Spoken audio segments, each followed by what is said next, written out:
Hi, everyone. Good afternoon. My name is Michelle D'Amico, and I'm the Director of Continuing Education and Public Programs at the NYU SPS Center for Global Affairs, or CGA. I'd like to thank you all for joining us today, and we'd like to just provide a quick introduction to who we are for those of you who are new to our community. Since its founding, our goal at CGA has been to prepare global citizens to make a positive impact in the world.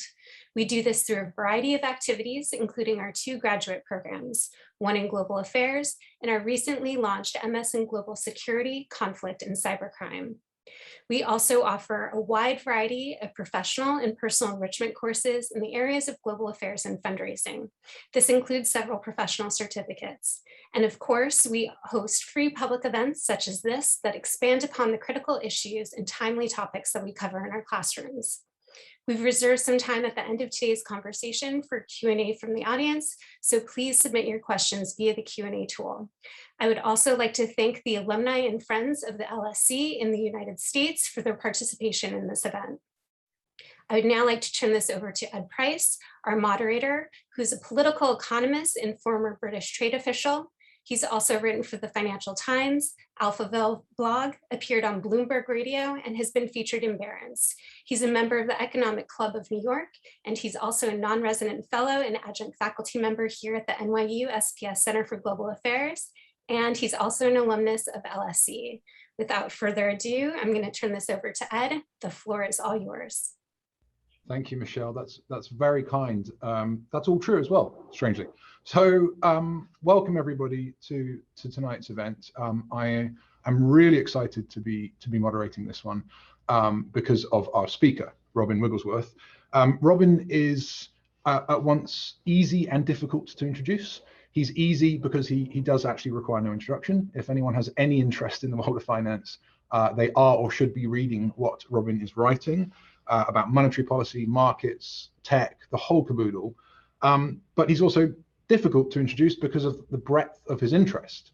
And so you can't really do him justice like that. Now, we're not here to hear from me, unfortunately. We're here to hear from Robin. I have a bunch of questions that I want to get into. But first of all, Robin, you've written a book, Trillions, and it's a corker. It's an absolute corker. I'd encourage everybody to read it. I read it twice, once quickly in preparation for this event and then again, and it's wonderful. I'm going to ask you how this book came about. And when you wrote it, did you realize that you weren't just writing the story of passive investing, but you were also writing an intellectual history of macroeconomics and finance?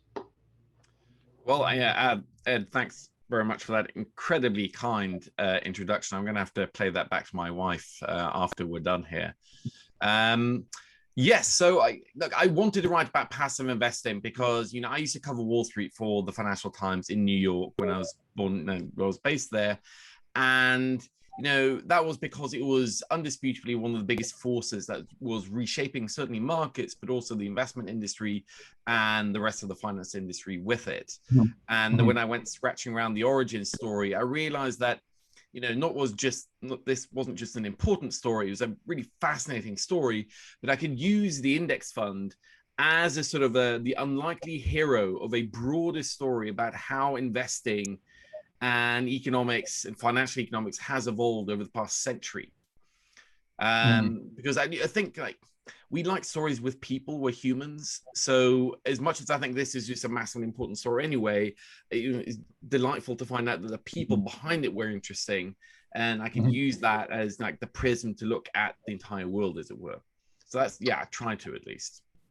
I think you've accomplished it. I mean, I read it and I thought to myself, as with every great financial book, this is very readable, and it's very readable about very technical things. So, right? I didn't want to write another dummies guide. I mean, if people want to know how an index fund works or personal finance guide, they should either read that or go to a financial advisor. I wanted something to kind of really like pop some crackles, something that, essentially turns what a lot of people find is off-putting and a little bit boring into something that's fun and interesting, that, people would never pick up, let's say, Harry Markowitz or Bill Sharp or Gene Farmer treatise, but actually learn about the foundation stones of financial economics, how people then use this to invent this new tech, because that's kind of what the index fund was, how it was spat upon by a lot of people in industry, because let's face it, finance loves products that are expensive and complicated, and the index fund is the antithesis to that, and how, despite these inauspicious starts, it kind of has taken over the world. But yeah, so I've tried to write something broader. It'd be interesting to see if my parents end up reading the book, but I'm going to force read it to them at some point, I suspect. Right. Well, I recommend it to them because it's a real corker. So look, let's get into the meat of the session, because Trillions is a fantastic book, as I say. It doesn't encapsulate all of your writing. It's a very particular narrative. So here's a question right off the bat. You and I have talked about this before: the 2007-8 financial crisis, elements of a liquidity shock, elements of a classic bank run, if you like. Do you think that we got the response right then? And follow up, do you think that the regulatory response, so the emergency response and the regulatory response, were the right way to go? It's a great question that, frankly, we're still struggling with a little bit. Broadly speaking, my gut view is that we got the economic response and financial response right, but probably underpowered it. We got the political response wrong, and we got the regulatory response broadly right, but in need of calibration. So take those, first of all, I think nobody likes bailing out banks. Nobody likes massive big stimulus packages, but fundamentally, look, the alternative is way worse. It just is. And we've seen this through many financial crises throughout history. They are incredibly damaging. So I think they acted too slowly initially when things, were fairly obviously kind of skidding off the rails in early 2008, arguably. And they were also minimalist in their approach. But when they finally decided to go big, they went big. They should have had a bigger stimulus package to make sure that the US economy kind of came roaring out of the door a little bit more. But, there were very real political constraints around that. I think the political side that they got wrong was that the Obama administration was so petrified of being seen or being easily portrayed as socialist, even though in reality, my view is that Obama was a fairly sort of centrist, almost conservative, liberal politician, that when they bailed out the banks, when you do something like that, you have to extract your pound of flesh. They should have nationalized them and then later privatized them, so that when people say we bail out the banks, it doesn't seem to be so stringless. I think the political costs, the long-term political costs that the banks were seen to be kind of getting away with economic murder were quite severe, and it's something that we're probably going to struggle with for a long time.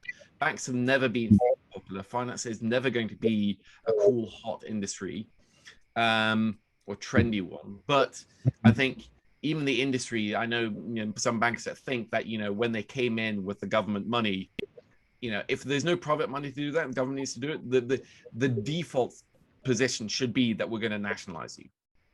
And so you're saying it would have return you to public ownership. Right. So you're saying that the fiscal response would have been easier to swallow if we'd said something like, we're bailing out our banks, not the banks. Essentially, I mean, we're bailing out the banks because the alternative is worse, and you just have to be honest. And it's essentially, it sucks, but sometimes you have to do terrible things. I hate dieting, but it's good for me, right? I think the fiscal response in sort of the stimulus, the economic stimulus, I struggle to. It should have been bigger, but I think given the political constraints at the time, I'd struggled to see how they could have upscaled it significantly. But I think the fiscal mistake was not almost arbitrarily being seen to be punitive on the banks. And then I think the regulatory response is insanely messy, right? These are incredibly complicated things that even like technocrats struggle with, because there's so many trade-offs and involved that leaving it to a pretty unedifying sausage making on the Hill just ends up being pretty bad. But on the whole, I think the broad thrust of the regulatory response was accurate, and that they wanted to end too big to fail. I don't think you can ever end it completely, but you just need to make it far less likely. So there was arguments about, increasing the banks have to have way more capital, like dramatically more capital. That would have come at a real economic cost, both in the short and long term. So I can see why they skewed that. But broadly speaking, banks have been de-risked. And we actually saw the kind of success of the post-08 landscape in the March 2020, which was like the mother of all stress tests for the financial system. And that's fascinating because, of course, the banks spent a decade complaining, hiring an army of lobbyists. And then, as you say, March 2020 comes along and, maybe it's not that bad, right? But I have a follow-up question for you. So, okay, so the framework, Basel III is essentially more capital, more liquidity, less leverage.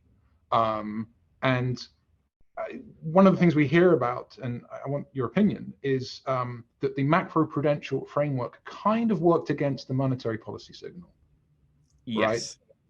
Right? Is that, would you agree with that? Completely. And this is why I think, post 08, or let's say 09, one of the big challenges I think was that the fiscal side, how much money governments were willing to use. Everybody's talking about tightening their belts in 09, 2010, when they should have been just ensuring that the recovery is as strong as we can humanly make it. And we were kind of pushing banks to de-risk, de-leverage, trim back. Also, again, a headwind for economic growth, because if you're telling banks you can't lend as much, well, lo and behold, that will come at an economic cost. They were both, the first one was the forcing banks to leverage. Look, you might have said, oh, wait 10 years to do it. But in practice, if it's happening anyway, it's better to do it quickly. But the problem was with basically the fiscal side retrenching and becoming contractionary, it put all the onus, all of it, on central banks. And I think that was probably sort of one of the original sin issues of the financial crisis, or the dealing with the financial crisis, that we still, to an extent, are paying for today, and reflects one of the reasons why we've seen such a, arguably, at least in some eyes, outsized policy response to COVID. That they saw what we screwed up after 08, and they want to ensure that the recovery from COVID, the economic recovery, is as massive as it can be. We do not want another 7 to 10 years of basically a macroeconomic hangover. They want to take the paracetamol now and get it over with. I would agree with that. I think that's perceptive. And whether or not it's overkill, right? That's what's happened. But then I guess the question might be something like, we used to have this thing called interest rate policy, and now we seem to have this thing called balance sheet policy. What's the hangover there? Right. It's so much. I mean, I think people look. I tend to think that central banks have actually played a pretty tough hand incredibly well over the past 10 years. I mean, there's tons of little micro things that, if I'm being pedantic and pretend I'm a know-it-all, I'd criticize. But broadly speaking, pretty tough hand, and they've played it reasonably well. But everything comes at a cost. So trade-offs involved with everything. I mean, one of the things that we did with the financial crisis, which has led to one of the things that we've seen, the reason why we have the monetary policy we have of today, is that risk is like energy. You can't make it disappear. It's always there. But we took it out of the banking sector, squeezed it out into markets by, for example, forcing banks to not do any prop trading, to cut back market making. They're basically their market footprint. And that is narrowly the right thing. But we've just pushed that risk into the market side.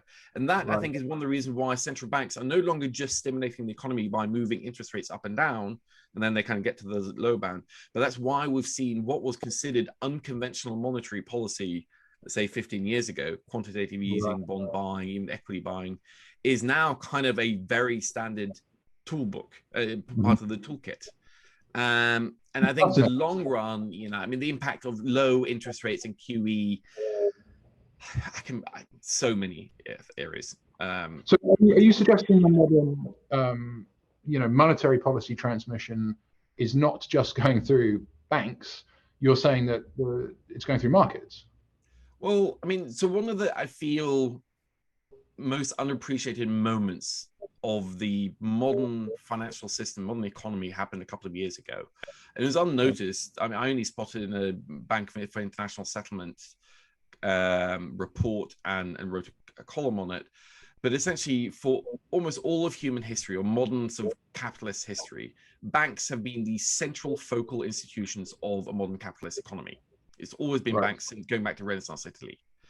Bonds have over time taken over more of the credit heavy lifting, especially for governments. Most governments, including in the developing world, finance themselves through bonds.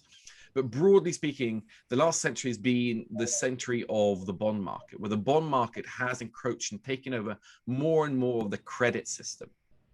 So if you go back, 50 years ago, mortgages was something you got from your bank. Well, these days, the bank packages it up and sells it into the bond market. Your car loan, your student loan in the US, corporate bond markets have grown up and proliferated around the world. So for the first time around 2018, 2019, bonds became half of all global credit for the first time in human history. They surpassed bank loans. And I think that is actually an inflection point in the system that we're still kind of figuring out the implications of. But I think one of them is very obviously that central banks are set up to control short-term interest rates. And that makes sense if you're basically there as a banker's bank, you're a central bank. But if more and more credit happens in the bond market, if the 10-year treasury yield is more important to global credit conditions than what the federal funds rate is, then you have to get stuck into the bond market as well. That is where you set the cost of money. It's where you control monetary policy. So I suspect that in the next 10, 20 years, and bigger brains than me disagree with this, but I think policies that we considered unconventional before, like Q, is clearly now conventional. And other things like yield curve control that we've seen in Japan or in some other countries, where they literally will say, we want the 10-year yield to be X% or between X and Y. And we're going to print or buy or sell unlimited amount of bonds to do that. I think that is going to become more conventional as well. And maybe the next step. Right. So that's fascinating.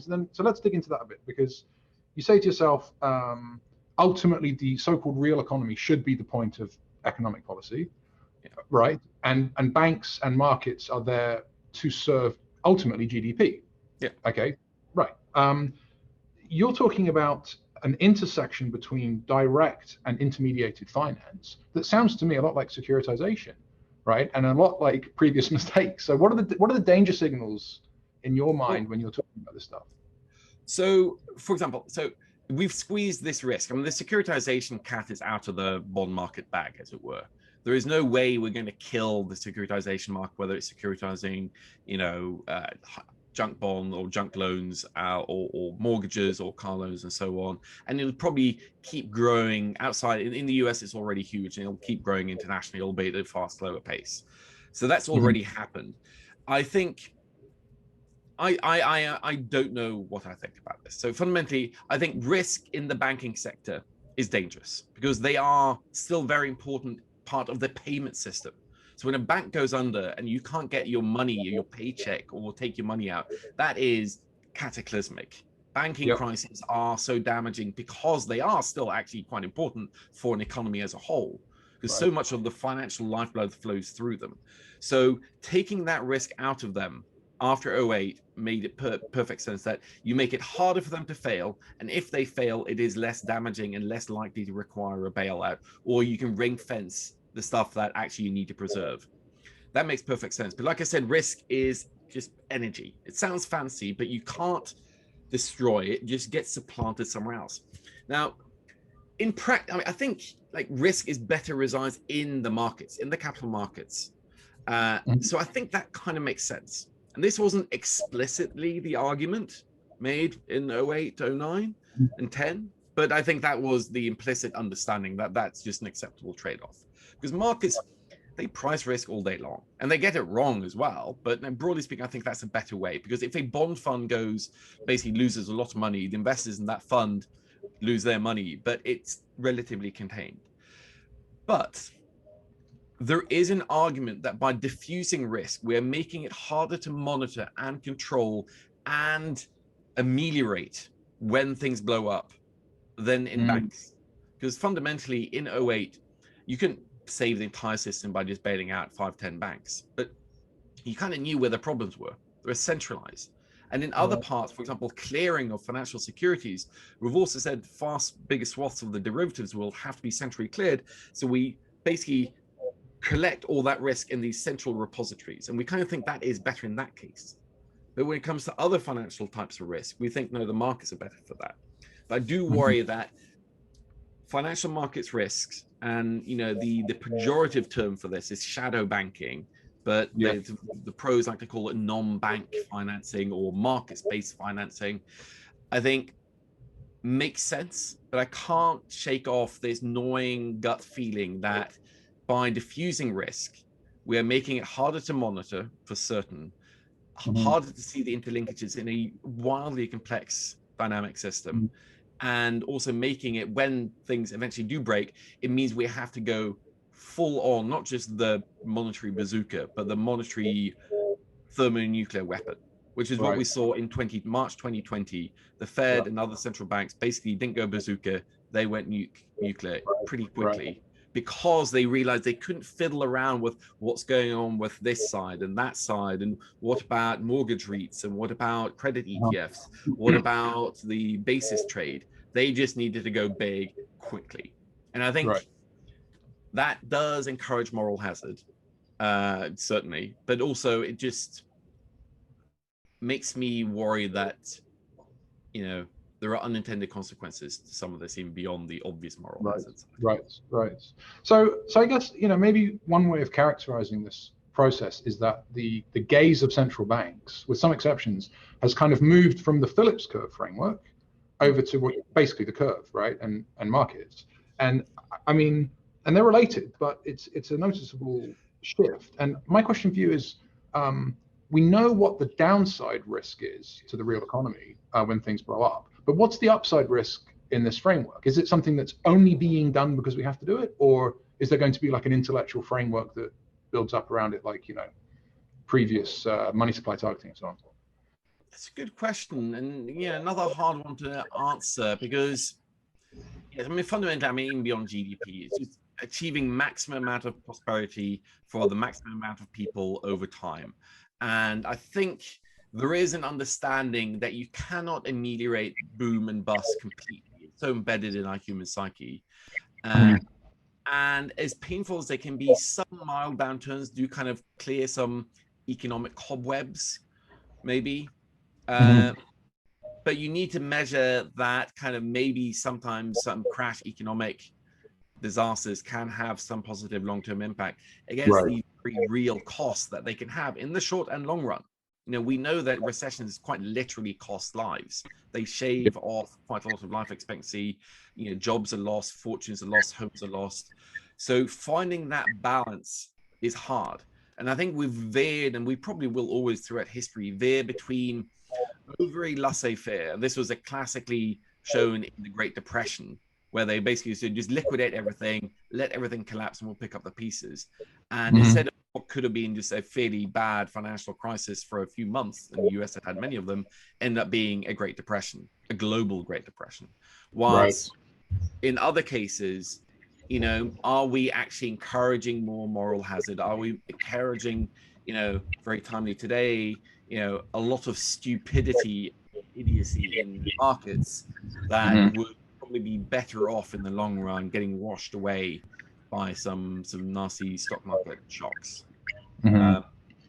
I don't know what the right answer is on the kind of the some boom and bust is necessary versus let's try to eliminate as much of the economic cycle as possible.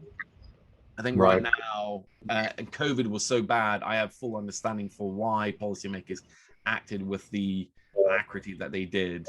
But I hope they aren't blind to the fact that it might be dangerous if we do this at every single minor sort of normal downturn. Occasionally stock markets fall, and that's fine. That's okay. They have to. We've talked about this before. Macro 101 includes prices going down, right? So supply and demand. Prices go down?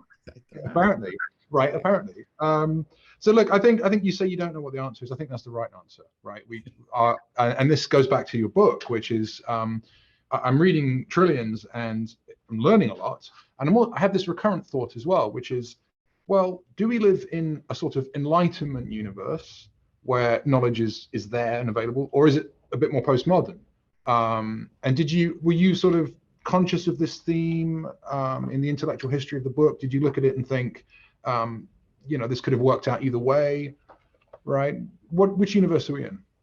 Yeah, so I'm definitely in this school of thinking that good ideas win through eventually anyway. It just takes a long time. So if some of the serendipitous moments hadn't been there, and we can see this in financial crisis as well, sometimes unfortunate events happen, would they never have happened? I think coincidence and serendipity probably plays a scary amount, a scarily big role in our personal lives, but also even the fates of nations, as it were. I think, but I think certain things are always fated. Like the index fund and passive investing was arguably, when I look at it, it's almost surprising it didn't happen sooner.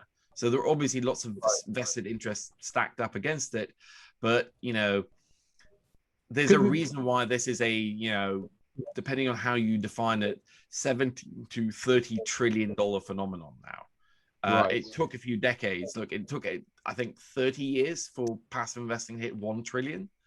But then now it's kind of growing by $1 trillion plus a year. So, which is astonishing. Yeah, no, it's huge. And that's why, because it is one of those forces. Like, I think, again, policymakers after 2008 naturally focus on banks because that's where the money is, as Dylan just said. And that's what people are angry at.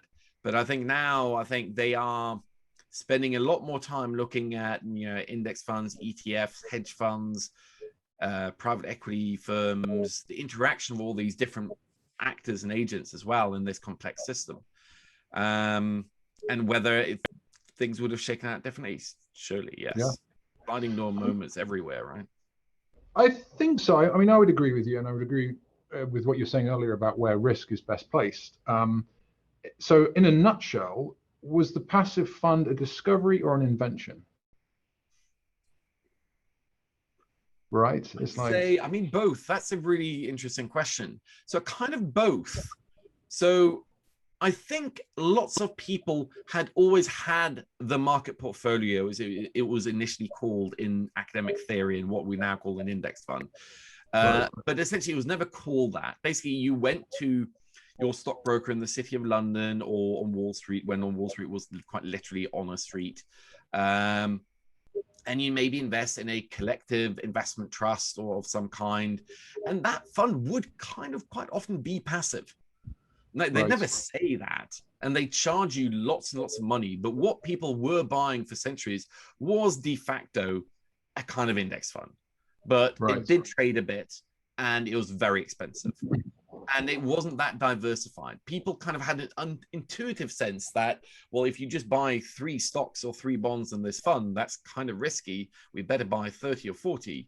So there was no rigorousness around it. So I think the core idea was kind of always there. But so it was there waiting to be discovered. This kind of, let's take it one step further. But then the invention was, the optimal way of doing this, the theory that backs the practice, and the practice then backs the theory in a kind of positive flywheel, and then continual refinements of that basic model over time, whether it's vanilla index funds. The first one was kind of a crappy invention, really. It was just like they chose the wrong index, as simple as that. They chose a really dumb index. And then more recently, like exchange traded funds. That's a index funds 2.0 or 3.0, depending on how you look at it. Well, let's get into ETFs, because it's this phenomenon, right? And it's something that's really also incredible in its own right. Could you maybe just sort of explain the phenomenon to the audience briefly, and then offer any thoughts? Yeah, so an ETF, exchange traded fund, is best explained as a tradable index fund. With some caveats I'll get to. So essentially, it was invented by an exchange called the American Stock Exchange that was basically dying in its kind of battle to stay relevant against the New York Stock Exchange. And they desperately needed something to trade, like people would trade on the exchange. So it took them years, but invented tradable index funds, exchange traded funds, and they kind of have some pretty cool, innovative features around them and how they function, how they can manage to track an underlying index throughout the day. Now, I think what's really interesting with ETFs, and frankly, it took me a few years to wrap my head around all of this, is that because of its genesis as a passive index fund that tracked the S&P 500, that was kind of the first index fund, ETF, people just think of them as passive products. And that is overwhelmingly today where all the money is. There's a good $8 trillion just in ETFs. And I think a good probably like 6.5 to 7 trillion of them is in all what we call fairly plain vanilla, simple beta ETFs that track the US stock market, the French stock market, the global stock market, the Chinese stock market, and so on. But because you can use this structure, because of the innovative details around how it's set up, you can kind of put anything into it. So you just think of it as just a really good, let's say for the index fund and mutual fund structures, like a paper bag, really useful, really good. This is a plastic bag. You can put way more into it and it won't kind of burst necessarily. The problem, and I think that's good because that has meant that we've been able to take basically blocks of risk, let's say interest rates, or like say corporate bonds, just put that into an ETF, super easy, trades on exchange, anybody can buy it at a low cost. So you just buy a big portfolio of corporate debt or Chinese stocks, and a financial advisor or an individual advisor or even a hedge fund can do cheaper and more easily quite sophisticated bets than they would have been able to do 10, 20 years ago. So even me as an individual investor can do stuff that normally you'd need a hedge fund kind of structure to do a few years ago. So that's good and also bad, of course. But I think also we humans, and we talk about securitization, right? But we're really good at taking fundamentally good ideas and, let's say, charitably overdoing it. In reality, is doing heinously dumb things with them. So securitization is actually a really valuable innovation. It's helped lower the cost of credit. It marries people that need money with people that saving money, and it's a good thing. But we do dumb stuff with it, like CDOs and CDO squared, for example. Right. And that, ETFs, I worry. I've seen a few ones that are just, I think, terrible. And I don't want to be too much of a statist, social democratic Norwegian about this, which I am despite my weird last name. So I don't want to go around dictating what people should and shouldn't buy, like we all like our little sins. But I do think some of these ETFs and what people are putting in them have absolutely no value to any investor or even trader. And quite often are regulatory workarounds, and at worst are an actual danger to the health of the financial system, which we have seen occasionally. There are lots of quite funky trading strategies that are getting shoveled into these ETF plastic bags, and it's like carrying a box of TNT around in a plastic bag. Just because you've been told that plastic bags are simple doesn't mean that's going to protect you if the TNT goes off. Right. Now, very quick aside, Wigglesworth is an excellent surname. Yes. It's very good. It's better than Price. Well, I can tell you, growing up with a name like Wigglesworth in Norway was a little bit awkward, but as a journalist, it's great because nobody remembers the Harry Potter, and nobody forgets the Harry Potter-esque financial journalist, right? No. How could they possibly do it? Whereas Price, you hear that word all day. Now, you used the term heinously dumb, and that made me again think about what you were saying about the cycle, because presumably the heinously dumb things that we did before 2006, 7, 8, in 2002 were okay, in 2003 were okay, and then at some point, I don't know, right, but at some point they become heinously dumb. So maybe one of the themes of our discussion tonight is, how do policymakers and market participants get better at knowing when they're being heinously dumb? Can they? No. I mean, it's tough, right? I mean, put it this way, nobody should ever invest on my word, because I mean, like I said, the more I study finance, the more I realize how little I know. And I think we all as human beings have to be realized that. So the mental model I use for markets is that they're a complex system in the way that physicists and scientists and biologists use it. It's a complex adaptive system with just tons of agents. Now, kind of the financial markets is the perfect synthesis of all humans. Like a human body is a complex system as well. And if we combine it all, this is the biggest complex system we know about. And it is the sum of all our brilliance and all our idiocy at all times. And I just think it's just so big and so complex that it's impossible to know about everything. So quite a lot of the people that call the financial crisis, kind of, there's always somebody who's called the financial crisis and makes bank out of it afterwards, right? There just is. Sometimes they were good. Sometimes we're just right about the same thing, or just were bearish for long enough and they became right. Because there's so much going on. You could have known, for example, about the housing market. You could have been an expert, known that the US housing market was going over its skis. Things were clearly idiotic there. But you might not have known about everything going on in the CDO market. You could have actually known about the CDO market, not knowing about, for example, the standards. You could have known about all those things, but not realized how much of this risk was still stuck on the balance sheets of banks. The amount of knowledge you need in such a large, complex system is basically superhuman. I do not think any group of people can do this. So I think we need to kind of design financial systems or system in general for not necessarily the dumbest, lowest, dumbest common denominator, but with more resiliency than maybe we appreciate, and accept some lower growth than we've seen in the past. As in, there have been periods with far faster average growth, but it's generally been far more volatile. And maybe that's just a trade-off we have to do. Or maybe people are fine with more volatile growth. There was better earnings growth in the 50s and 60s and 70s, but the economy was really volatile. Depends who you are, right? Yeah. Depends who come out on top. Yeah, I mean, sadly, I think that, people middle and upper class are better able to weather those more volatile economic conditions than the poorer people. So, maybe this is a Norwegian in me speaking, but I tend to err on the side of resiliency and slower economic growth. Basically the trade-off in resiliency versus vitality may be more on the resiliency side. Right. We'll have to get into that because the Englishman in me wants to push back, but this is your event. I don't quite often don't agree with myself on these things. Like I said, I talk to people wildly smarter than me all the time. I'm talking to one now, right? No. Who, get stuff wrong all the time, because we're human. We do. So I think it's important to be humble about how much we know.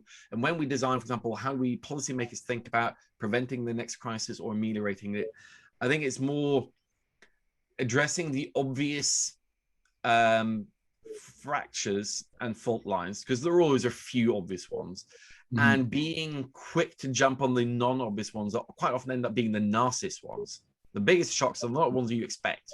Put it this way, like if you invest in high yield, like junk bonds, you kind of know it's risky.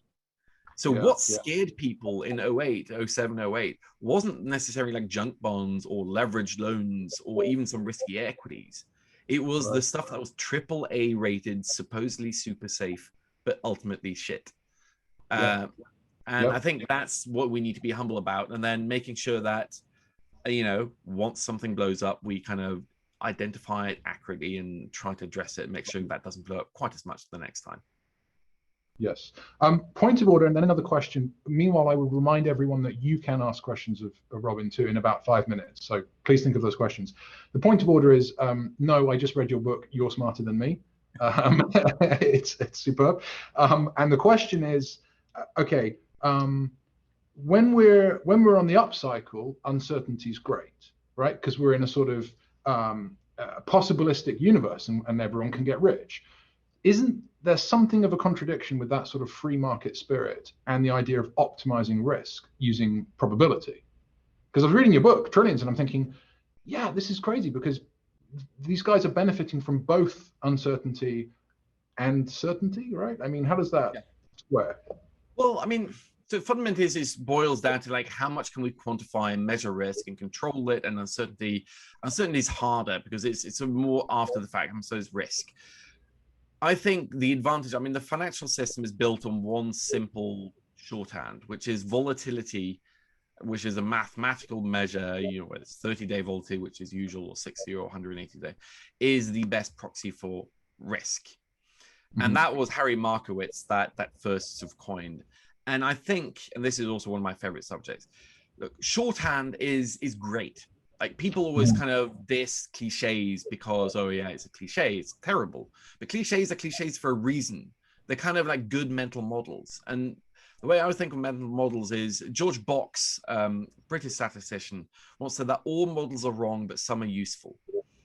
So risk as a proxy for vol makes perfect sense. It's a useful model, but you have to be aware of its shortfalls. For example, it can arguably make the entire financial system more pro-cyclical, because when vol goes up, every investment bank, every trading desk in the world sees its vol go up. Oh, that means risk is on the way up. We have to cut our positions. They therefore basically throw fuel on the fire. And so what works perfectly for us as individuals might actually be dangerous for us as a system as a whole. So you need to be aware of the shortfalls of these models. When it comes to uncertainty, I mean, it's one of the things I feel I read a lot about in financial literature, and I spend way too much time reading these papers. But fundamentally, it still boils down to maybe what a lot of economists, I'm sure you've heard this as well, suffer from physics envy, that economists and financial economists wants to reduce everything to a really elegant function. And we just know the world is more complex than that. So, for example, we know the massive shortfalls with vol as the risk is volatility as a proxy for risk. Proxies for uncertainty, I've seen various measures of this, they all fall down. I think we all need to remember that models are all wrong. They can be useful and they signposts. If you follow them, then you'll get lost very quickly. I think that's profound. Yeah, that's true. I mean, look at equilibrium. That could also be heat death, right? So there are bad things can happen too. I've got so much to get through, and I want to talk about irrational exuberance. It sounds to me like maybe you think it's supra-rational sometimes until it's not. Maybe that's a column we're looking out for at some point. Yeah, I mean, it's like, again, you have to be humble about, for example, when the dot-com bubble came, biggest bubble in the history of the world, I mean, of sort of mainstream bubbles, the fundamental idea was right. Internet was changing the world. Technology was eating at everything. But pets.com went to zero. Cisco essentially is like making 4 or 5 times as much money as it ever did back then, but it's still only worth half of what it was. Well, it's Amazon, which dropped 90%. People thought was basically dead. Well, it's Amazon today, right? So you have to be, sometimes we can be right but wrong at the same time. Well, sometimes this happens a lot in finance, I've seen as well. People will be wrong on their thesis, but still basically luck into a massive gain. And sometimes it can be hard to really disentangle luck from skill. So right now, I mean, I think the markets right now, it stinks of euphoria out of every pore of the financial system now, across the board. It reeks to me. But I might have said the same thing half a year ago. I mean, not maybe to the same extent. Like I wouldn't have been quite so sort of colorful in my language, pungent in my language. But maybe this goes on for a long time. Maybe it is tomorrow. That's what we just don't know. And that's why I kind of do like index funds. I mean, I know I'm literally talking my book here, but like index funds kind of take that out of the equation. You're not relying on skill. It's time in the market rather than trying to time the market. Because frankly, even sort of hedge fund wizards, will admit that actually timing the market is actually even harder than picking securities or constructing a good portfolio. Timing of markets is a classic beginner's error. Right. So look, Robin, we're talking about profound things here, and this is why I enjoy reading your stuff so much, because you capture ambivalence and you capture human behavior alongside tech and numbers, right? So that's really valuable. I have 2 super quick fire questions for you, and then I think we're going to open it up to the audience. ESG, go, and crypto, go. How many words do I have? How much time do I have? Let's give it like 90 seconds okay. ESG, look, I'm Scandinavian. I think climate change is real and we all need to do more. So I like that the investment world is trying to grapple with this. But I think quite a lot of the stuff that's coming out now is hot air. That is at best a distraction and sometimes might even distract from actually more valuable, important stuff. That I think a lot of business campaigns don't work. I think it stinks. There's a lot of bullshit around that whole thing now. Crypto. Ooh, these are my 2 hots. Like these are my I should get safe words before I go and rant about these things. Sorry, I should have warned you. I'll just call it vaporware. I've Right. spent quite a bit of time on crypto, and I'm somebody who is like a tech geek. Like even my colleagues tease me. I love quant investors. I love index funds. I like anything to do with technology. I wanted crypto to have something solid beneath it. So far, everything I've seen is purely about the crypto ecosystem itself. It's like an Ouroboros eating its own tail. So, so is gambling. Maybe there is something legit that comes out of this at some point, but I've yet to see it, to be honest. Okay.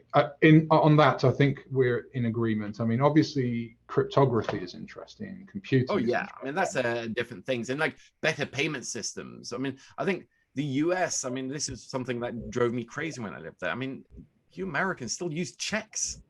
I literally hadn't seen a check growing up in Europe. Like for 30 years, I didn't see a check until I saw one by chance in the UK. In the US, it was just random. The payment system, everything is like horrifically bad there.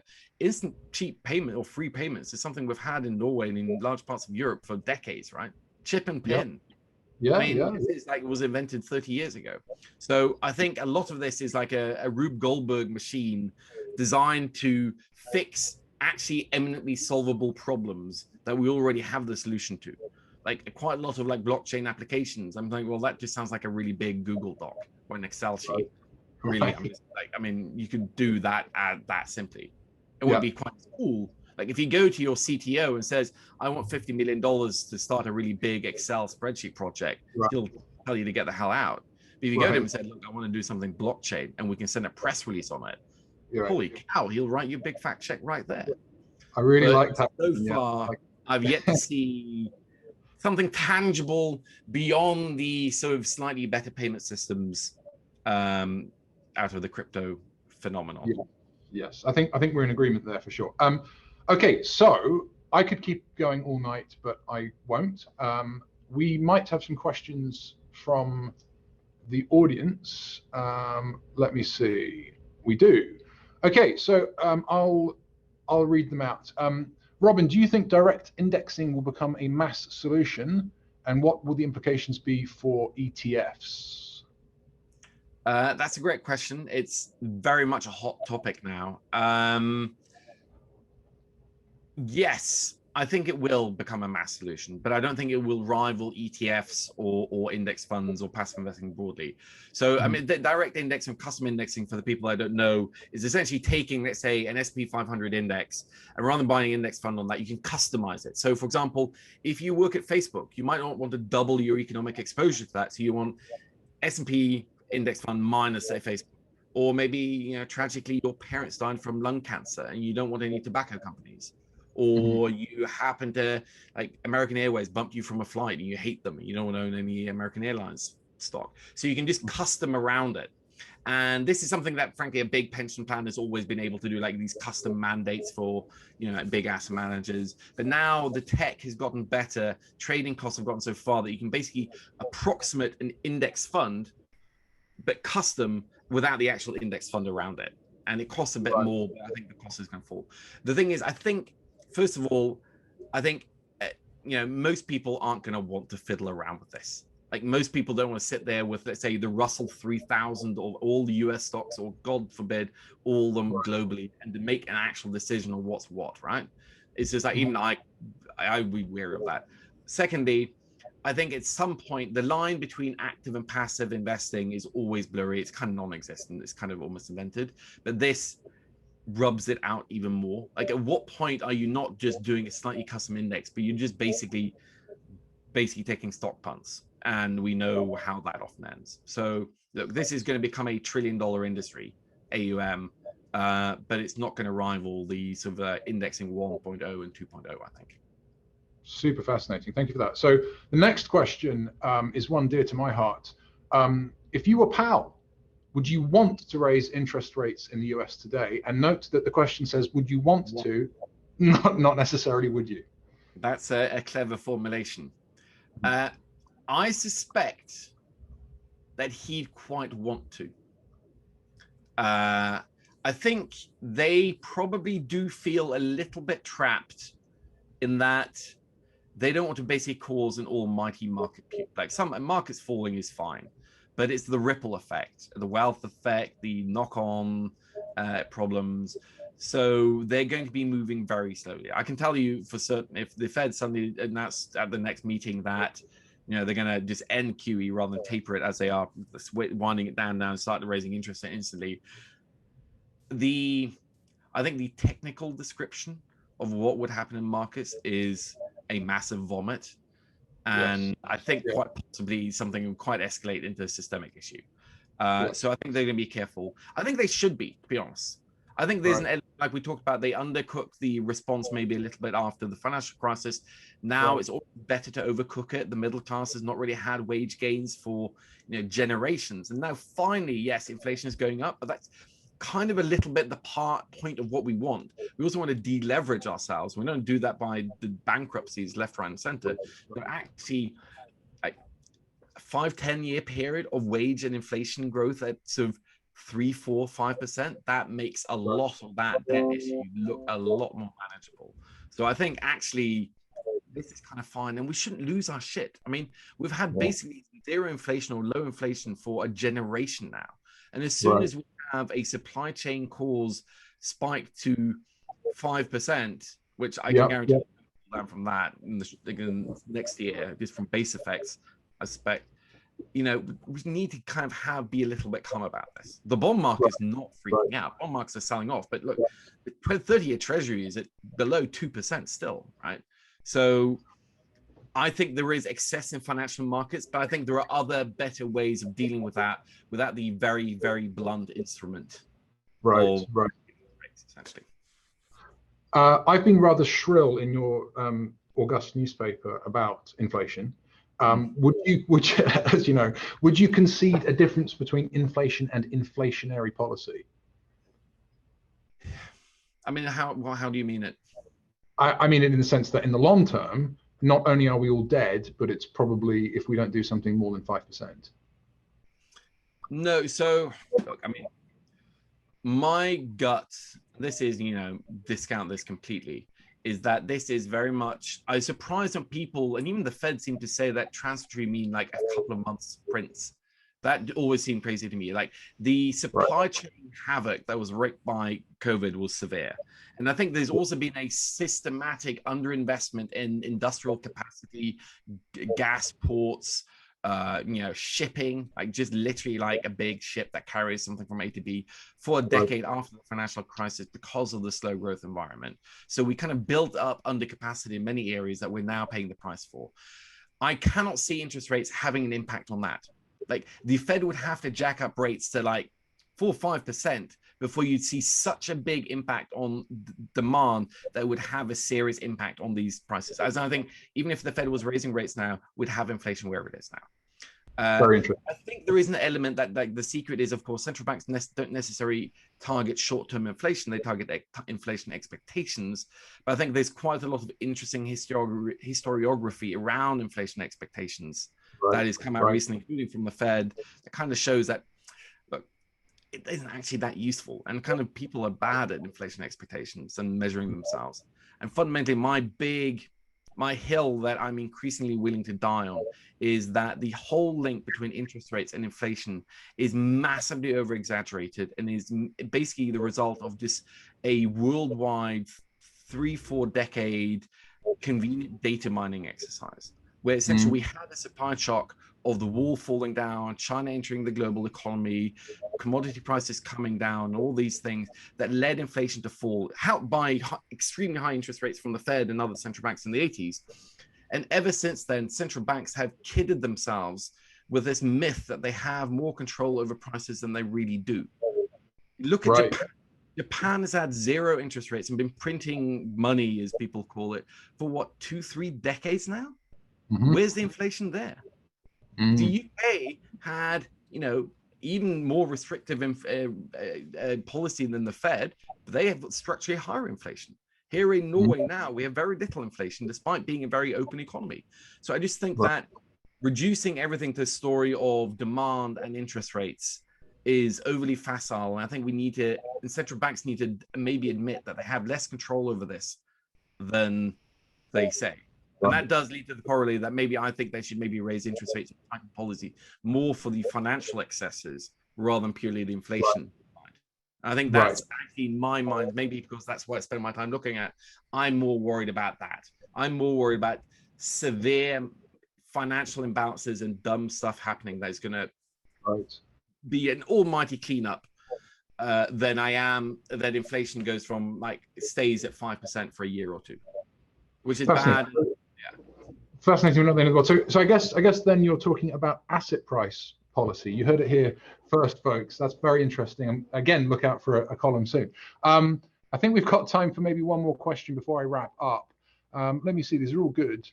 Yeah, if anybody wants to send me any questions afterwards, I have a, Twitter is my crack cocaine addict.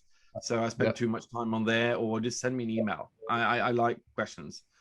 I mean, you are the ones that I can answer. Hard ones are different. I'll defer to Ed on those. No, I don't know. I mean, you are the king of FinTwit, it must be said. So these are good questions. I'm going to go with this one. It's very simple. What advice would you give for students who want to go into finance? What skills do I need, and which areas are best? It's a good question. It's always current. So the cynical answer, and it sounds like almost a meme because it was something that people always said as a pejorative, but like learn to code. I mean, really, like every job. Yep. Basically, you don't need to be able to be a world-class programmer at all. But I think if you learn the language of programmers and programming, that will help you in whatever job you do in finance. Even very human parts of finance, like investment banking, where you're schmoozing people, at least when you're senior, you're going to be doing far more, having a facility for programming and coding than you ever needed before. So if you're an economist, a trader, like trading, definitely that's going to become a coder's job. It already is. And the classic case I always held up is Jane Street, this small trading firm that nobody really heard of that long ago, made more money than Goldman Sachs trading last year. Wow. And they're just a bunch of programmers and geeks, essentially. So, it always feels facetious to say, especially for me, who's got, basically zero programming experience. But I've spent a lot of time at least being able to talk about these issues. I think that's absolutely essential, but arguably probably even jobs outside finance. But in finance, like instantly, your CV is going to go, maybe not at the top of the pile, but in the top 10, I think. Fantastic. That's actually a great tip. Python is a language of choice in finance and among quants, but also not everybody. And I think OCaml is a place like Jane Street, but lots of places have their own language. Maybe learn, if you know where you want to work, find out what might work best in the department you're going to work or the place you're going to work. It's a great tip, and I should probably get on it myself. So look, let me after all these years, let me wrap up. Robin, Trillions is a fantastic book. Okay, this is my favorite finance book in the last decade, and chapter 3 is called Taming the Demon of Chance, and I think that that's more or less what we were talking about today. And it seems that maybe how far we can tame that demon is still up in the air. Okay, so Robin, thank you very much for writing this book. Thank you for spending so much time with us. I encourage everybody, grab a copy, read it, check out Robin's Twitter. It's lit in the parlance of the youth. And once again, thank you very much, Robin. No, Ed, thanks so much for having me on. It's been a real honor. And thanks, Michelle, for sorting everything out as well. Awesome. Great. Thanks, guys.